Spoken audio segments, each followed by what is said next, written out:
overnight we lost about 5 meters of the beach. Woof, gone. On risque de perdre un tiers du comté sous l'eau. How do you explain to somebody that they've got this wonderful sea view, they've invested everything in for the rest of their life, but actually they are in severe danger?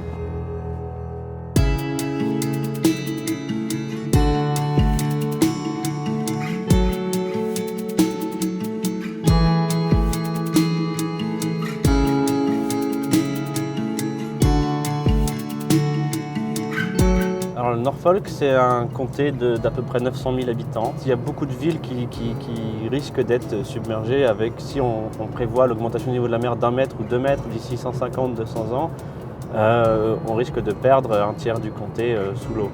En Angleterre, il y a une politique gouvernementale de défense des côtes qui est légèrement différente du continent.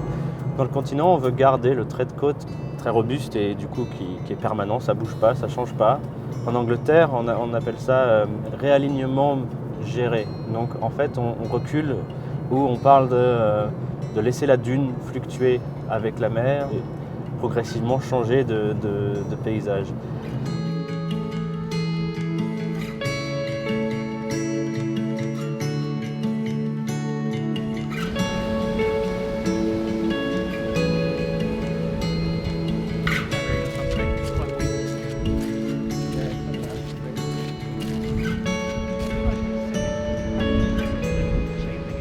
The term that's used is managed retreat. In other words, turn and run and you won't get wet. To me, it's an excuse, obviously an excuse. 2 years ago, in January, beginning of January, overnight we lost about 5 meters of the beach. Woof, gone. And that was overnight.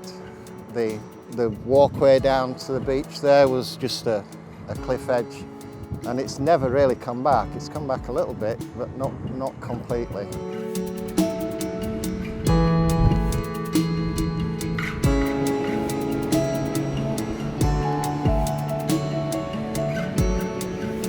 The fear at the minute is that it could finish up down there. So nobody knows, even the experts can't really predict it. What's helping a lot at the minute are those concrete blocks, which were tank traps from the Second World War, but they've come in very useful, obviously, in protecting this area around the cafe. And you can actually see where the cafe is now sticking out into the sea. There's no way you could protect these areas with a concrete wall, and we wouldn't want it to. It'd look awful. And the cost is phenomenal. £100,000 per metre in Winterton. There's no way that we're going to get enough money to do anything else. And as I said, it would take away the look of this place if you had a great big sea wall around everything.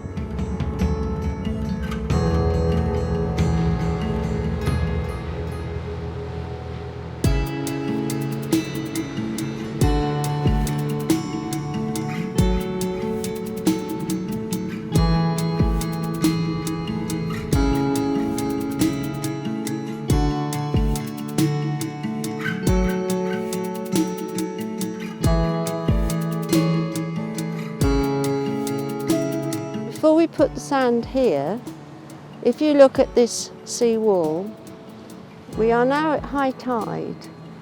High tide, the water would have been right up to this wall. In storm conditions, it would have been crashing over the wall. Now, here we are.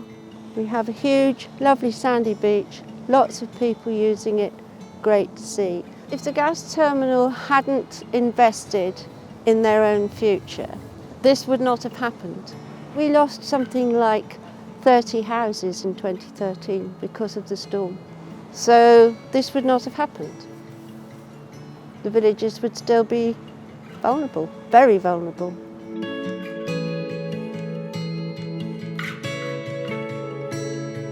Now this has got an approximate lifespan between 15 to 20 years, which we believe that that is the lifetime of the gas supply through to the terminal, but also to people such as these that are right in the front line will have the opportunity to have a really long think as to looking at a property that's in a more secure location. So there is time for the villagers to assess what they want to do in the future. If your property is lost to coastal erosion, then you have the right to redevelop anywhere in the district where you might not necessarily be allowed to build.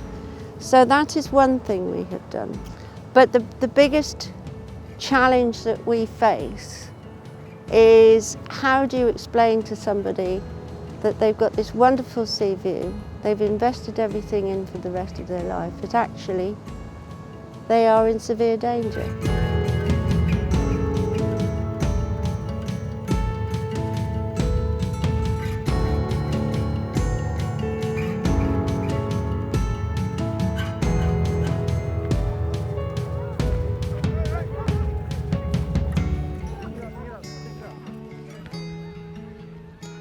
La dune, c'est un tampon qui fluctue avec la mer. Donc c'est essentiel pour nous, si on ne veut pas payer 100 000 livres le mètre pour un mur en béton, c'est essentiel pour nous de gérer ces dunes qui sont en fait un moyen naturel de protéger nos côtes. Le sable, ça vient de l'érosion des côtes un peu ailleurs, le long de la côte, donc ça peut être des falaises rocheuses, ça peut être n'importe quoi. Ça crée du sable avec la mer et du coup en fait le sable ensuite nourrit les plages et les plages se transforment en dunes. Derrière on voit le début de dunes, des herbes qui capturent le sable et au fur et à mesure ça grandit, ça devient des dunes.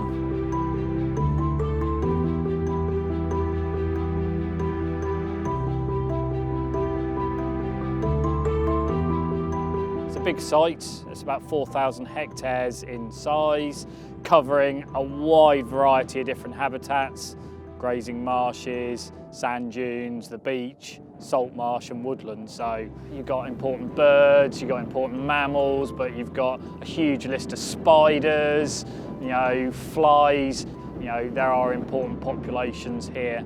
And I think one of those reasons is just the variety of habitats. You could use, I suppose, an analogy to explain how important the dunes are to the rest of the habitats. If you're making a cake and you leave the sugar out, which is a key element of making that cake, it's going to taste horrible, it's not going to work. So the same thing here, that if we remove the dunes, the rest of the habitats are going to be affected and they're not going to work. So these are a key ingredient to managing the habitats, the biodiversity and the wildlife here.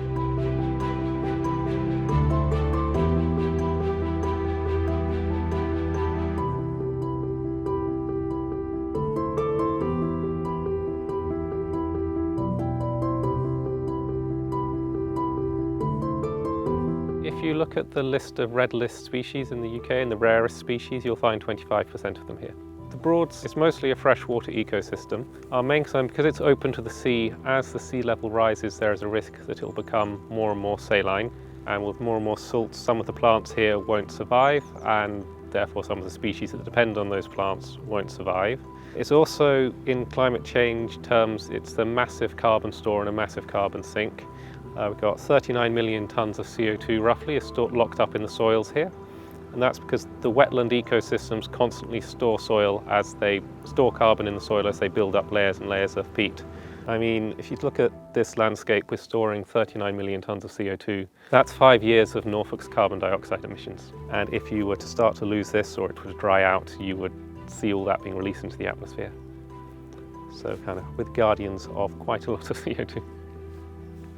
We're protected at the moment by the dunes. The dunes keep those towns safe, they keep the water out. If you were to lose the dunes and have a major tidal surge with a higher sea level, there are quite a few villages around here that they would get wet. They would have seawater coming into their homes.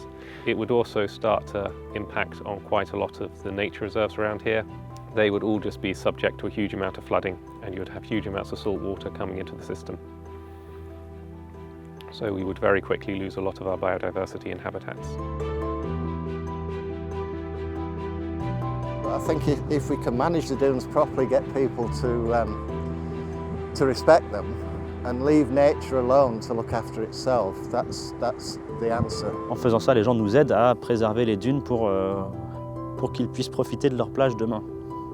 And the best form of coast protection is a beach.